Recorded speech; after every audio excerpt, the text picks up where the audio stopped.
Lurking in your fridge or freezer or pantry are items that need to be used up before they go bad, yet require no recipe. This is It Came from the Fridge. And cabinet/freezer. The hope of this series is to get you to not hinge so heavily on recipes and just follow a few techniques with just some things you probably have lying around your house. So let's start out with our potatoes, and I would prefer if you tried to do this without a mandolin. If you did use a mandolin, that's just fine, but just to show you, if you're going to be doing it freehand with a chef knife, you can take a peeler and peel off two small kind of layers to make the potatoes much more flat on the bottom and less wobbly so you can slice it easier.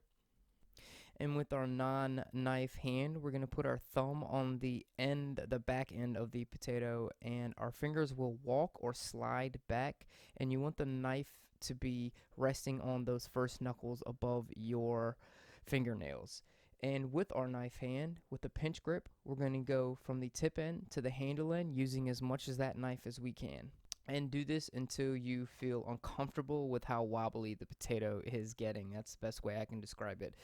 But all you're going to do at that point is turn it on its side, the flat end that you already cut, and start a vertical cut halfway through, flip it up, and then finish it horizontally. Actually, do that the opposite way, because I don't know how to do my directions. So start horizontally, flip it up, and then cut down vertically. You can even do it all the way to the very end of that potato.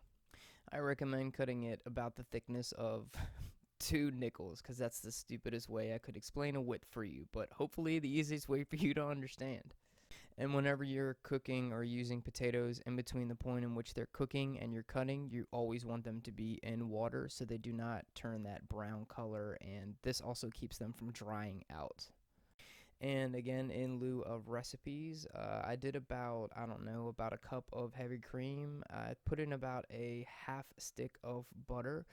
I eyeballed this just from time to time. You can always add more cream to this in the long run, even after you put them over the potatoes. I want you to stop worrying so much about recipes on certain things and just learn techniques and ratios of things that go together really well. And that way you can make your own recipes.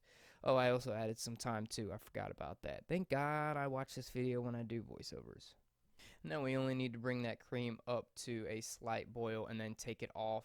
I went ahead and salted and peppered at this point because it's hot enough to dissolve the salt. Slightly whisk it together.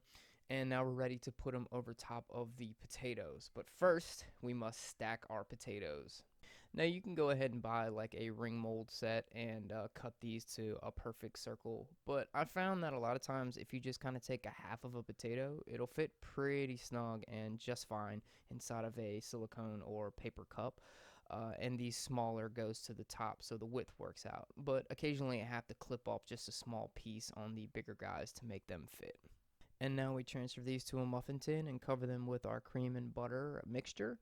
I tried to bring it up to just about under the top slice of potato. And again, I've done this 100 times, so I have the ratio in my head thought out. But if you're short in any of these, don't worry. You can take some cold cream from the fridge and just put it into each one until they're just under that top slice. So the term gratin comes from the French word gratter, which means to scrape or to grate. So I went ahead and just used some grated Parmesan cheese. I did not have any breadcrumbs, but now is a good time to also add some breadcrumbs if you would like a little extra crunch. So we want to cover this with some foil and transfer it to an oven that's been preheated to around 375. And I'd say after about 10 to 15 minutes, more closer to 15, check it with a knife to see if it's tender in the middle. If it is, remove the foil and turn your broiler on for that extra crisp on top to get that cheese golden brown.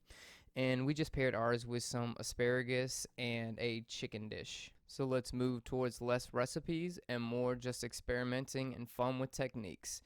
See you on the next It Came from the Fridge. Madam Kitty Kitty says, thank you for watching. Also, here are some other videos you might enjoy. And don't forget to subscribe. And don't forget to send her all the tuna you have. All the tuna you have. All the tuna you have. All the tuna you have.